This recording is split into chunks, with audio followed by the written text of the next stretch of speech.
정부나 공공기관에서 발표하는 통계의 정확성이나 투명성은 그 나라의 국가의 신뢰도를 평가하는 가장 기본적인 척도가 됩니다. 그런데 최근에 문재인 정부에서 부동산, 소득, 고용 등 아주 광범위한 부분에 걸쳐 가지고 통계를 조작했다는 정황들이 속속 드러나서 굉장히 충격을 주고 있습니다. 그런데 우리 문체부 산하 관련 통계에 있어서도 비슷한 통계 의혹이 제기되고 있는 것이 있습니다. 우리 표한수 이사장님, 지금 언론진흥재단에서 정부 광고 지표 통계 조작에 대해서 한번 조사한 적이 있죠.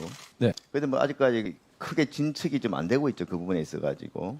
고발당한 사건이 그 검찰에 고발을 당했는데 검찰에서 검토 후 남대문 경찰서로 보냈습니다. 지금 어쨌거나 언론진흥재단 입장에서 봤을 때는 문체부 권한 범위 안에서 정책 결정이 많이 이루어졌고 조사 중인 사항이라서 재단 측에서 조사하는 데 좀 한계가 있었죠. 네, 그런 면이 좀 있습니다. 이때 문재인 정부에서는 기존의 정부 광고 지표를 활용했던 ABC 협회의 부수공사 지표가 조작이 있었다는 이유로 정부 광고 지표 개편안을 준비를 해왔습니다. 그래서 개편안으로 내놓은 것이 열동률인데 열동률에 더해서 이 사회적인 지표라고 별도의 항목을 또 추가를 했습니다. 사회적 책임 지표라는 게 있습니다. 사회적 책임 지표죠. 네.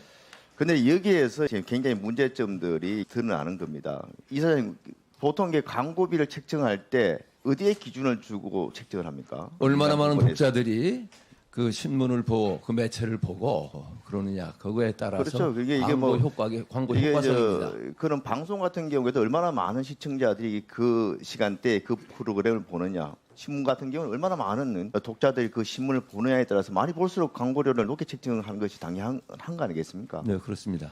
근데 이번에 문재인 정부 때 바꾸려는 그 광고 지표를 보면은 그래도 조금 이제 독자 수를 가늠할 수 있는 열동률 같은 경우에는 구간의 범위를 굉장히 넓게 이렇게 책정을 합니다. 그래서 1위 신문사와 진보 언론사 중에 가장 높은 언론사의 열동률의 차이는 무려 6배나 차이가 나는데도 불구하고 동일한 구간의 1등에 들어갈 수 있도록 그렇게 조정을 하고 이 사회적 지표와 이 광고 효과가 관계가 있습니까?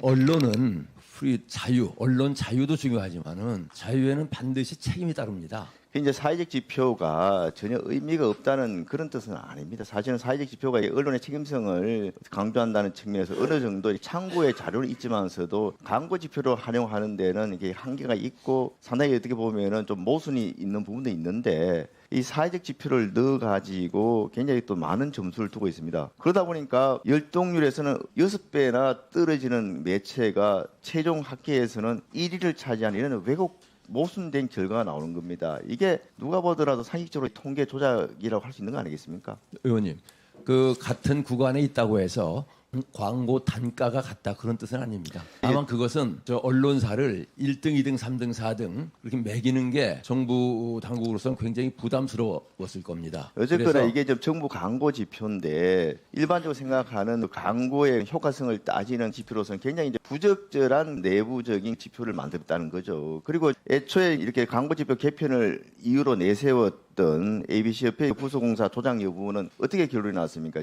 검찰에서. 아직 수사가 진행 중인데 아주 초기입니다. 아니 그거 말고 ABC협회 조작 혐의 말이에요. 고발했던 거. ABC 협회 조작. 예, 그 문제는 문체부에서 조사를 했는데 그게 ABC 아니고 협회가 검찰에서 고발했었는데 지난 8월달에 증거 부족 등으로 불송치 결정돼서 무혐의 결정난 거 아닙니까? 무혐의 결정난 거 구체적으로 ABC 협회가 아니고 ABC협회가 조선협회 부수조작했다는 걸 가지고 고소를 했는데 그게 이제 무혐의로 증거 불충분으로 그냥 나왔던 거 아니겠습니까? 예, 즉 애초에 정부 광고지표의 개편에 그 단초가 됐던 그런 부분 자체가 지금 무혐의 됐는 상황이고 그렇다고 해서 또 이 개편한 방향 자체가 오히려 더 통계 조작의 의혹이 있다는 부분입니다. 이 부분에 대해서는 좀 더 정밀한 조사가 필요하다 이렇게 생각을 합니다. 그리고 이런 공공 부분만의 그런 통계 조작이 있었던 게 아닙니다. 제가 몇 번 지적을 했습니다. 앉아주세요. 예. 민간 부분에 특히 관객 수 조작이 드러났습니다.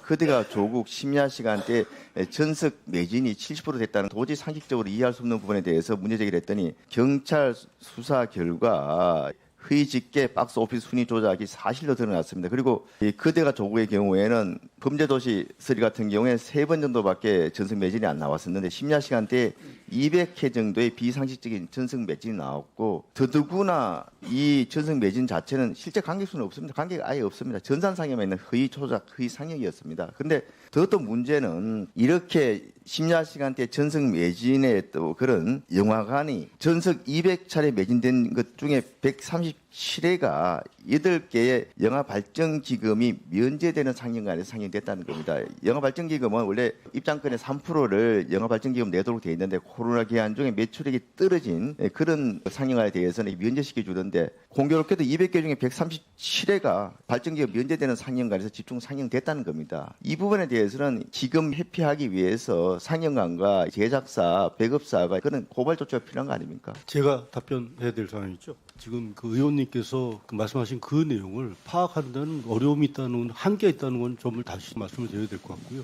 그럼에도 불구하고 지금 말씀하신 내용은 저희가 향후에 어떻게 하면 보완을 할 수 있을지를 저희가 방법을 강구하도록 하겠습니다.